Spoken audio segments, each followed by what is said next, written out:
বৈষম্য বিরোধী আন্দোলনে রাজধানীর মিরপুর মডেল থানার মোহাম্মদ সাগর হত্যা মামলায় গ্রেপ্তার সাবেক সংসদ সদস্য মমতাজ বেগমকে 4 দিনের রিমান্ড শেষে কারাগারে পাঠিয়েছেন আদালত। শনিবার ঢাকার মেট্রোপলিটন ম্যাজিস্ট্রেট মোহাম্মদ মিনহাজুর রহমানের আদালত শুনানি শেষে তার জামিন নামঞ্জুর করে এ আদেশ দেন।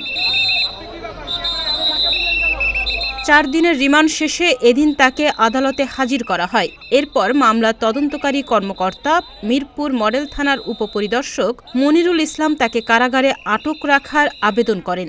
এ সময় আসামি পক্ষে জামিন চেয়ে আবেদন করা হয়। অন্যদিকে রাষ্ট্রপক্ষ জামিনের বিরোধিতা করেন। উভয় পক্ষের শুনানি শেষে আদালত জামিন নামঞ্জুর করে কারাগারে পাঠানোর আদেশ দেন।